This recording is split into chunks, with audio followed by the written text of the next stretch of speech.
ખૂબ ખૂબ આભાર. તમે બધા ઘણા બધા સમયથી અહીંયા બેઠા છો એટલે થોડાક વધારે થાકી પણ ગયા હશો. સાથીઓ, આજે અરવલ્લી જિલ્લાના ભિલોડા તાલુકાના ખારી ગામે આદિવાસી સમુદાયના આપણા નવયુવાનોના માધ્યમથી ચિંતન શિબિરના એક કાર્યક્રમનું અહીંયા આયોજન થયું છે. આ કાર્યક્રમમાં આપણા ઉત્તર ગુજરાત વિસ્તારના ખાસ કરીને સાબરકાંઠા, અરવલ્લી, બનાસકાંઠા આ તમામ જિલ્લાઓના અલગ અલગ ગામડાઓમાંથી અસંખ્ય ભાઈઓ અને બહેનો ખૂબ જ મોટી સંખ્યામાં અહીંયા ઉપસ્થિત રહ્યા છે. આપ તમામનો આ સામાજિક ક્રાંતિની લડાઈમાં ભાગીદાર થવા માટે આપ તમામનો ખૂબ ખૂબ આભાર માનું છું. આજે આ ચિંતન શિબિરમાં ઘણા બધા ભાઈઓ અને બહેનોએ પોતપોતાના વિચારો રજૂ કર્યા. મૂળ વાત એ છે કે કોઈ પણ આપણે નિર્ણય લઈએ કે કંઈ આપણે મેળવવું છે તો સૌથી પહેલા એમનું આયોજન સારી રીતે થવું ખૂબ જરૂરી છે. પ્લાનિંગ જે છે આયોજન એ ખૂબ મહત્વનું છે. એટલે સૌથી પહેલા તો આપણે નક્કી એ કરવાનું છે કે આપણે કરવા શું માંગીએ છીએ.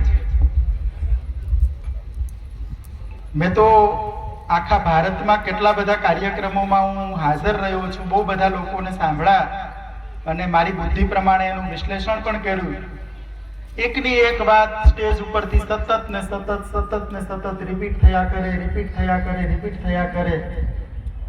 બિચારા નીચે બેઠેલા લોકો છે એ વક્તાનું ભાષણ છે ત્રાસ લાગે કે આ એકની એક વસ્તુ સતત ને સતત કેટલીક વખત સાંભળવું. કારણ કે આપણે ખાલી ભાષણ આપી અને બધા છૂટા પડી જઈએ છીએ. એનો જે અમલ કરવો જોઈએ, વાસ્તવિક અમલ થવો જોઈએ, એ અમલના નામ ઉપર બધા આપણે ઝીરો છે. તો ખરેખર આપણે પ્લાનિંગ વ્યવસ્થિત રીતે કરવું જોઈએ કે આપણે કરવા શું માંગીએ છીએ, આપણો એમ શું છે, આપણું લક્ષ્ય શું છે. ઘણા બધા મિત્રો પોતપોતાના વિચારો રજૂ કરે કે ભાઈ આપણે સત્તા પરિવર્તન કરી દઈએ તો બધું જ કલ્યાણ થઈ જવાનું છે. એક્ઝામ્પલ તરીકે આ પાર્ટીની સરકારને હટાવી દઈએ અને બીજી પાર્ટીની સરકાર લઈ આવીએ તો આદિવાસી સમુદાયના લોકો અહીંયા જે ઝૂંપડામાં રહે છે બધા બંગલોમાં રહેવા લાગી જશે. જેમની પાસે સાયકલ નથી એ લોકો બધા મર્સિડીઝમાં ફરવા લાગી જશે.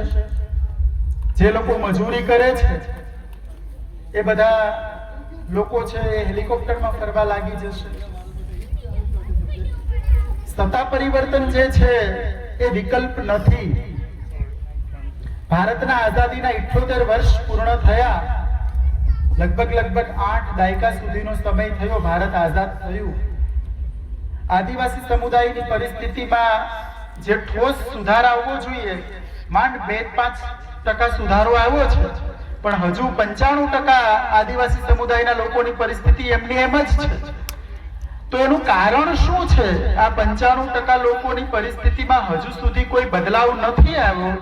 તો એનું કારણ છે શું?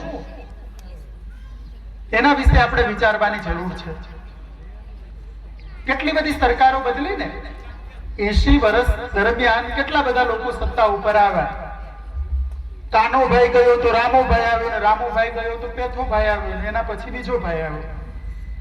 પણ આ બધા જ નાલાયકોએ વંચિત સમુદાયના ઉત્થાન માટે કોઈએ કશું જ કામ કર્યું નથી. અને એટલા માટે અત્યારે પણ આપણે અહીંયા બેઠવાની અને આ કાર્યક્રમો લેવાની જરૂર પડી છે. આપણે કહીએ આ સરકારને બદલાવી દઈએ, પેલી સરકાર લઈ આવીએ, પેલીને બદલીને ત્રીજી લઈ આવીએ.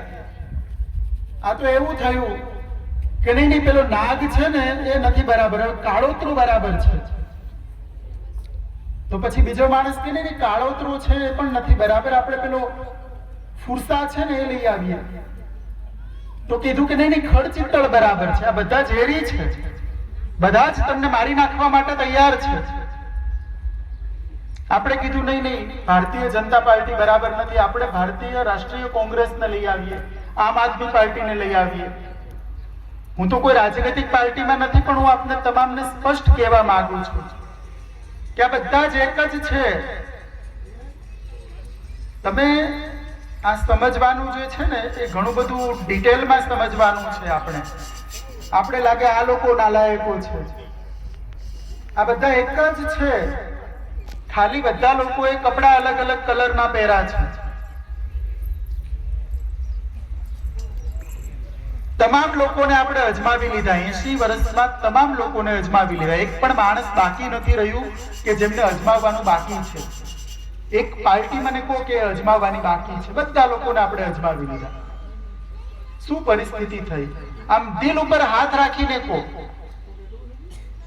આમ ઈમાનદારીથી આપણે આપણા અંતરાત્માને પૂછીને કહો કે કઈ પાર્ટી છે અને આદિવાસી સમુદાયના સાચા અર્થમાં કલ્યાણ માટે કામ કરવું છે. ફક્ત રાજનૈતિક પાર્ટીનું એટલા માટે વાત કરું છું કે આપણા બધા જ મોટા ભાગના લોકો છે ને એમને રાજનીતિનો બહુ મોટો ક્રેઝ છે. સમાજના કલ્યાણ માટે જે લોકોએ કામ કર્યું, કદાચ ભગવાન બિરસા મુંડા પોતે જીવતા થઈને આવે ને અહીંયા, અને ભગવાન બિરસા મુંડા અહીંયા ઉભા હોય અને અહીંયા હળેલી પાર્ટીનો કોઈ ચૂંટાયેલો ધારાસભ્ય આવી જાય તો આખું ગામ ધારાસભ્યના પગમાં પડવા લાગે. બિરસા મુંડાનો કોઈ ભાવ પણ ન પૂછે. આ પરિસ્થિતિ આ સમાજની છે, કારણ કે આપણે રાજનીતિને ખૂબ વધારે પડતું મહત્વ આપી દીધું છે અને એટલા માટે જ આપણે આ ભોગવી રહ્યા છીએ.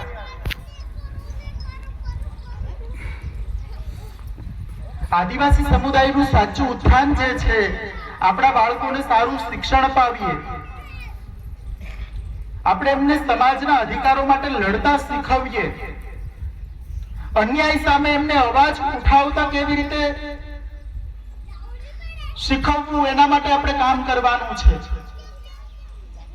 આદિવાસી સમુદાયની ખાલી ગુજરાતની વાત કરું તો આપણી 1 કરોડની વસ્તી છે, એનાથી કદાચ વધુ પણ હોઈ શકે. આપણે 1 કરોડ લોકો છે, છતાં પણ આપણે માંગી રહ્યા છે કે અમને આપી દો. તકલીફ થાય તો આપણે હાથ જોડીને ઉભા રહીએ છીએ. પેલો હળેલો કલેક્ટર કે જેમની કોઈ હેસિયત નથી, એસપી જેમની કોઈ હેસિયત નથી, એ લોકોની ઓફિસોમાં આપણે હાથ જોડીને ઉભા રહીએ છીએ.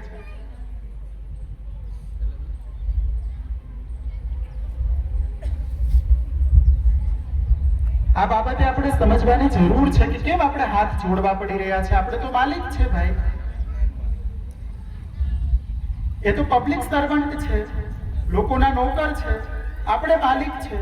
તો માલિકે કેમ હાથ જોડવા પડી રહ્યા છે? કારણ કે આપણે આપણી તાકાતનો પરચો નથી, આપણે આપણી તાકાતને ઓળખતા નથી. એટલા માટે પેલું તમે ઉદાહરણ બધા લોકોએ જોયું હશે કે ભાઈ મોટો હાથી હોય, એના પાસે બહુ બધી મોટી તાકાત હોય, છતાં પણ એનો મહાવત એમને નાનકડી સાંકળથી બાંધી રાખે તો પણ એ હાથી ક્યારેય પણ એ સાંકળ તોડવાનો પ્રયત્ન કરતો નથી.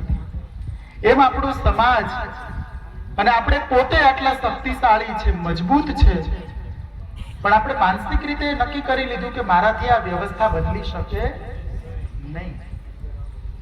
સત્તા પરિવર્તન થવાથી આદિવાસી સમુદાયનું કોઈ કલ્યાણ થવાનું નથી. તમે આ ભાજપ વાળાને હટાવીને કોંગ્રેસ વાળાને મૂકી દેશો, કોંગ્રેસ વાળાને હટાવીને આમ આદમી પાર્ટી વાળાને મૂકી દેશો, અને આમ આદમી પાર્ટી વાળાને છોડીને ચોથી પાર્ટીને મૂકી દેશો. એનાથી સમાજનું કલ્યાણ થવાનું નથી. આ તમે લખી રાખજો.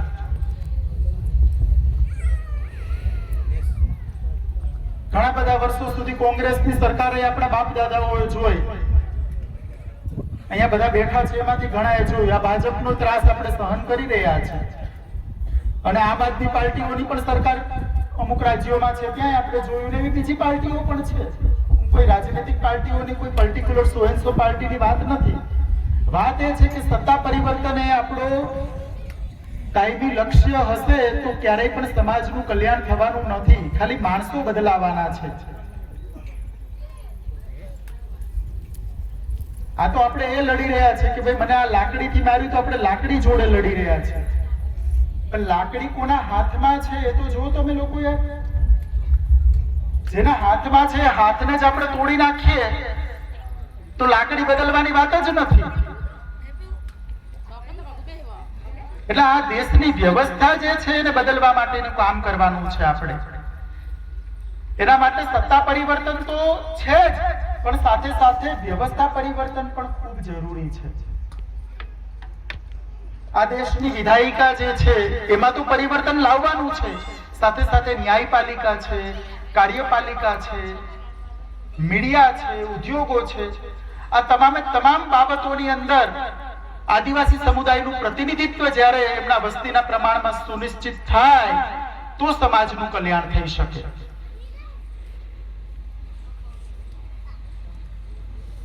આપણે કહીએ સત્તા પરિવર્તન, એટલે 27 ધારાસભ્યો છે. 27 ધારાસભ્યો એટલે એક ધારાસભ્યની શું હેસિયત હોય એ તમને સમજાવું. આ તો ધારાસભ્યો છે ને ગધેડાઓ છે, એમને ખબર નથી કે એમનો પ્રોટોકોલમાં એમની પાવર શું છે. ધારાસભ્યનો પ્રોટોકોલ પ્રમાણે એમનો પાવર કેબિનેટ સેક્રેટરી કરતા વધુ છે. છતાં એ કલેક્ટરની ઓફિસમાં ચિઠ્ઠી આપે, પેલો કલેક્ટર મંજૂરી આપે, પછી ધારાસભ્ય જાય મળવા માટે. જી સાહેબ પેલા એસપી ના, એસપી તો છોડો, પેલો પીઆઈ ના ત્યાં અદબ પાડીને ઉભા રહે છે ધારાસભ્ય. શરમ કરો, શરમ. તમારો પ્રોટોકોલ શું છે એ તો તમે સમજો. ધારાસભ્યનો પ્રોટોકોલ કેબિનેટ સેક્રેટરી કરતા મોટો છે, પણ એમને ખબર નથી કે મારે જોડે શું પાવર્સ છે. હવે આ 27 ની જગ્યાએ આપણે 27,000 આવા લોકોને મૂકી દઈએ તો કોઈ ફરક પડવાનો નથી. વાત છે કે સમાજના ઈમાનદાર અને લડવૈયા નવયુવાનો જ્યારે સમાજનું પ્રતિનિધિત્વ કરશે તો સમાજનું કલ્યાણ થઈ શકશે. હું તમને એક એક્ઝામ્પલ આપું ગુજરાત માટેનું. આદિવાસી સમુદાયના લોકોએ પાટીદાર સમુદાય પાસેથી શીખવાની જરૂર છે. શું શીખવાની જરૂર છે એ તમને કહું. આદિવાસી સમુદાયની વસ્તી 1 કરોડની છે. પાટીદાર સમુદાયની વસ્તી 70 લાખથી 75 લાખની છે. બરાબર? ગુજરાતમાં અત્યાર સુધી 17 વખત અલગ અલગ મુખ્યમંત્રીઓ બદલા, 17 વખત મુખ્યમંત્રીઓ બદલા છે. એમાંથી 8 વખત એવો સમય આવ્યો કે પાટીદાર માણસ છે અને મુખ્યમંત્રી બનવાનો મોકો મળ્યો છે કે જેમની 75 લાખની વસ્તી છે. અને આદિવાસી સમુદાયની 1 કરોડની વસ્તી છે. આમ છતાં આદિવાસી માણસને 1 વખત મુખ્યમંત્રી બનવા માટેનો અવસર મળ્યો. અને એ પછી પણ એમની જ પાર્ટીના લોકોએ ભેગા રહીને એમને પાડી દીધા. એમના જ સેમ નામવાળા માણસને ઉમેદવાર તરીકે ઉભા રાખ્યા, સેમ અટકવાળા નામના માણસને ઉમેદવાર તરીકે ઉભા રાખ્યા. અને એમની જ પાર્ટીના લોકોએ પૈસા આપી અને સિટિંગ ચીફ મિનિસ્ટરને હરાવી દીધા. તો પાટીદાર સમુદાયના લોકોએ ઈમાનદાર માણસોના હાથમાં એમના સમાજનું નેતૃત્વ સોંપ્યું તો એમની વસ્તી 75 લાખની હોવા છતાં પણ 8 વખત એમને મુખ્યમંત્રી બનવાનો મોકો મળ્યો. અને તાકાતથી એ લોકો કહી રહ્યા છે કે ચીફ મિનિસ્ટર તો અમારો પાટીદાર હશે. અને પેલા લોકોએ વાંકા એમના માણસને ચીફ મિનિસ્ટર બનાવવો પડે. અને જ્યારે આપણે લોકો કહીએ કે ભાઈ આ નકલી આદિવાસી લોકો ધારાસભ્ય બની રહ્યા છે તો આપણી વાત કોઈ હળેલું કૂતરું પણ સાંભળવા તૈયાર નથી. આ રિયાલિટી છે સમાજની. આપણે આપણી જાતને બહુ મોટા તીસ્મારખા સમજી રહ્યા છે કે અમે આમ કરી નાખીએ, પેલું કરી નાખીએ, આપણી કોઈ વિશેષ હેસિયત નથી. આ બધાએ મગજમાં સમજીને રાખવાનું છે, કારણ કે આપણે લોકો જે દિશામાં છે ને એ ખોટી દિશામાં છે. એટલા માટે આપણાથી કશું કોઈ ઉકળતું નથી. આપણે જો સાચી દિશામાં કામ કરવા લાગી જઈશું ને તો દુનિયાની કોઈ તાકાત નથી કે આદિવાસી સમુદાયના લોકોની સાથે એમના આત્મસન્માન અને સ્વાભિમાન સાથે કોઈ છેડખાની કરવા માટેની કોશિશ કરી શકે.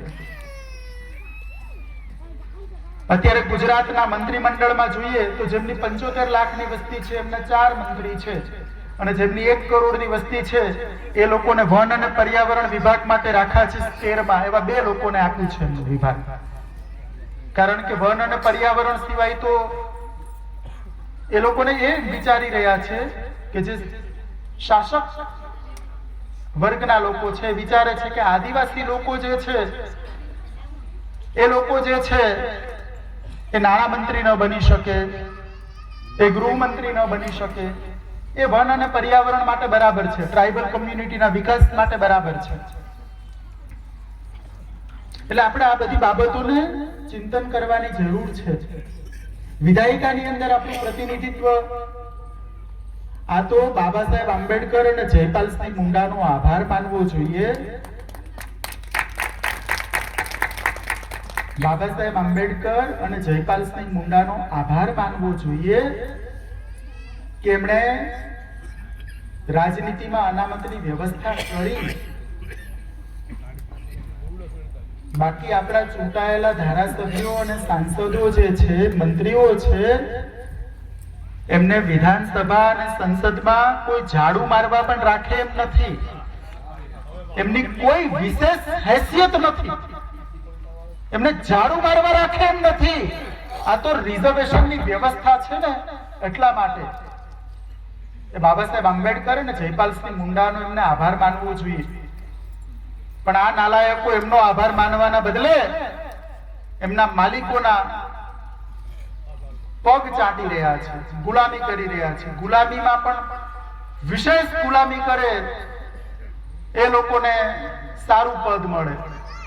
કોઈ ઓછું નમે તો તાલુકા પંચાયતની ટિકિટ મળે, થોડું વધારે નમે તો જિલ્લા પંચાયતની મળે, ચરણ સ્પર્શ કરે તો ધારાસભાની ટિકિટ મળે, અને સાષ્ટાંગ દંડવત પ્રણામ કરે તો લોકસભાની ટિકિટ મળે. આ રીતેની વ્યવસ્થા ઊભી કરી દીધી છે. આપણે હસવાની જરૂર નથી, આપણે આના વિશે સમજવાની જરૂર છે કે આ જે નાલાયકો જે દંડવત પ્રણામ કરી રહ્યા છે ને, એમને આપણે અલગથી એમનો રિમાન્ડ લેવાની જરૂર છે કે સુધરો. તમારું આત્મસન્માન અને સ્વાભિમાનને ગીરવે મૂકીને તમે કઈ હદ સુધી જઈ રહ્યા છો? તમને પદ ન મળે ને તો તેલ લેવા ગયું, ગ્રામ પંચાયતમાં સભ્ય પણ ન બનો ને તો પણ જરૂર નથી. તમે ઝૂંપડામાં રહેજો, ગાર કરેલું હોય, તમારું નળિયા વાળું નળિયા ન હોય ને તો તમે કુળા વાળીને ઝૂંપડી બાંધીને રહેજો, પણ તમારા આત્મસન્માન અને સ્વાભિમાન સાથે તમે સમજૂતી નહીં કરો. તમે ત્યાં જે ગુલામી કરો છો, તમે પોતે ગુલામી નથી કરતા, તમારી સાથે આખો સમાજ જોડાયેલો છે. શાસક વર્ગના લોકો સમજી રહ્યા છે કે આદિવાસી સમુદાયની હેસિયત શું છે ભાઈ. આ હેસિયત છે. તો આ નાલાયકોને પણ આપણે સમજાવવાની જરૂર છે, એનો કાન પકડીને સમજાવવાની જરૂર છે. પણ આપણે લોકો શું કરીએ છીએ? મેં હમણાં જ તમને ભગવાન બિરસા મુંડાનું ઉદાહરણ આપીને કીધું કે કદાચ બિરસા મુંડા અહીંયા આવી જાય, ટંટિયામામાં ભીલ આવી જાય તો પણ આપણે એમને સાઈડમાં રાખી દેશું. એમએલએ ગુજરાત લખેલી ગાડી આવે એટલે આમ બિલકુલ આમ બધું જ એમના માટે જીવ આપવા તૈયાર થઈ જાય માણસો. આવો આવો સાહેબ, આવો આવો. એ સાહેબ છે એ એના સાહેબના ત્યાં ઘરે પોતા મારે છે, એ આપણે ખબર નથી. આ બધી વસ્તુઓને સમજવાની જરૂર છે. હું તો ધન્યવાદ આપું છું આદિવાસી સમુદાયના લોકો જે ગામડામાં રહે છે ને, એમને અભિનંદન આપું છું. સમાજની અંદર, સરકારની અંદર, કાર્યપાલિકા, ન્યાયપાલિકા કે બાકીના બધા લોકોમાં જે થોડો ઘણો ડર છે આદિવાસી સમુદાયના લોકોનો, એ તમારા બધા લોકોના કારણે છે. બાકી આ લોકોને તો બહુ સારી રીતે ઓળખે છે જે શહેરોમાં રહે છે.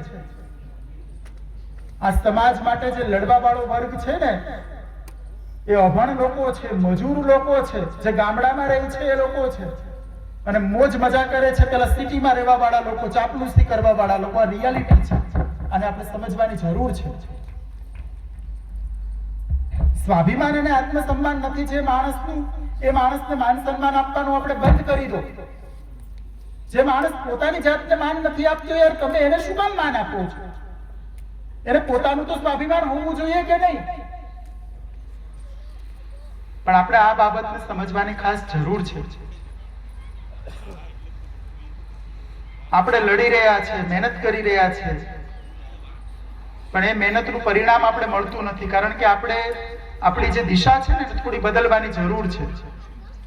આપણે જ્યારે રાષ્ટ્રપતિ તરીકે આપણા દેશના પ્રથમ આદિવાસી મહિલા દ્રૌપદી મુર્મુ મને આપણે ખૂબ ગર્વ થયો. હું કોઈ દિવસ રાજનીતિ વ્યક્તિઓના શુભેચ્છાઓ માટે કરું નહીં ટ્વીટ, મેં ટ્વીટ કર્યું, મારાથી મને અંદરથી ખૂબ લાગણી થઈને આનંદ થયો. ચીફ જસ્ટિસ બન્યા જસ્ટિસ ગવાઈ, મને ખૂબ ગર્વ થયો કે નહીં વંચિત સમુદાયના લોકો ત્યાં સુધી પહોંચે. પણ મારે એ લોકોને એક સવાલ પૂછવો છે. જો કે મારી વાત ત્યાં સુધી નથી પહોંચવાની મને ખબર છે, કારણ કે આ લોકોએ ખૂબ ઘણા બધા લેયર બનાવી દીધા છે કે હવે ત્યાં સુધી સમાજના લોકોની વાત પહોંચતી નથી.